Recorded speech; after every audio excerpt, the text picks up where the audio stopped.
성녀 안젤라 메리치. 성녀 안젤라 메리치는 1474년 3월 21일 이탈리아 북부 가르다 호수 근처 데센자노에서 태어났어요. 6남매 중 5째였고 부모님은 신앙이 깊은 분들이라 어릴 때부터 자연스럽게 경건한 분위기에서 자랐습니다. 성인전에 관심이 많아서 금욕하는 성인들의 삶을 흉내내기도 했고요. 하지만 어린 나이에 형제들을 연달아 잃고 첫 영성체를 한 뒤 평생 동정을 지키기로 결심한 바로 그 무렵 부모님마저 돌아가셔서 사실상 고아가 되고 맙니다. 이후 외삼촌 집에서 살게 되었지만 얼마 안 있어 가장 가까웠던 여동생마저 갑자기 세상을 떠나면서 큰 슬픔을 겪게 되었어요. 살로라는 도시에서 지낼 때 도시의 도덕적으로 문란한 분위기를 보며 안젤라는 마음속 깊은 상처를 입습니다. 그래서 그들의 영혼을 위해 산에 올라가 혼자 조용히 기도하곤 했고 작은 형제회의 제속 프란치스코회에 들어가 기도와 가난, 극기를 실천하며 자신을 하느님께 봉헌했습니다. 20살 즈음 외삼촌도 돌아가시자 안젤라는 고향 데센자노로 돌아와 정말 검소하게 살면서도 엄격한 고행과 이웃 돕기를 계속했어요. 특히 가난한 아이들이 교육도 신앙 교육도 제대로 받지 못하는 현실에 마음이 아파 마을 소녀들을 모아 기도, 교리, 생활기술 등을 가르치기 시작했습니다. 아버지에게 물려받은 집을 작은 학교로 바꾸고 비슷한 뜻을 가진 여성들과 함께 가난한 소녀들을 돕는 모임을 만들기도 했죠. 그러던 중 안젤라는 유명한 브루다초의 환시를 체험합니다. 브루다초 들판에서 기도하던 중 아름다운 옷을 입은 동정녀들의 무리를 보았고 그 중에는 일찍 떠난 여동생도 있었어요. 그리고 그들은 브레시아의 동정녀들의 모임을 만들어야 한다는 하느님의 뜻을 전했다고 합니다.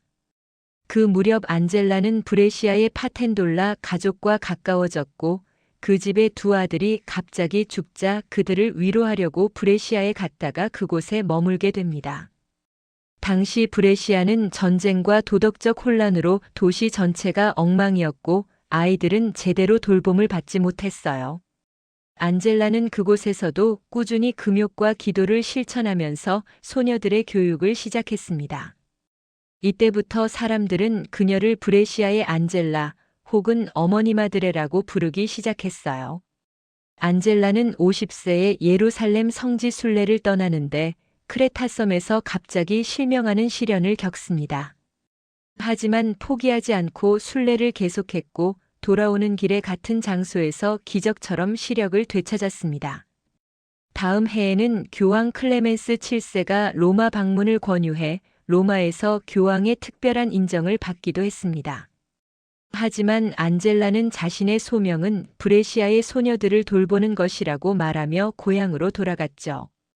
1528년 전쟁으로 브레시아가 점령되자 크레모나로 피난했고 그곳에서 큰 병을 앓다가 탈원 체험 후 회복됩니다. 그리고 1530년 전쟁이 끝나자 브레시아로 돌아와 뜻이 같은 12명의 동정녀와 함께 작은 공동체를 시작했습니다. 결정적인 순간은 1535년 11월 25일이었어요.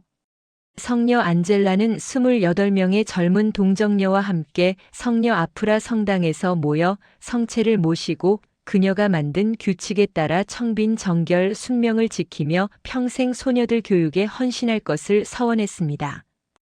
이로써 우르술라회가 공식적으로 설립되었고 1537년 안젤라가 초대 원장이 되었습니다.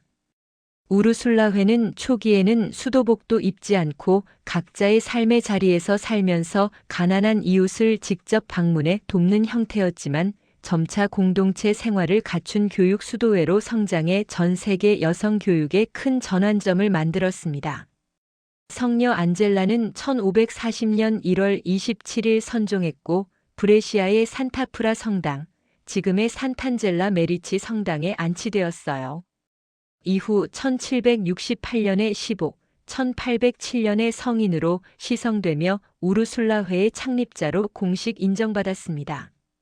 그녀의 축일은 여러 번 이동되었지만 지금은 선종일인 1월 27일에 기념하고 있습니다.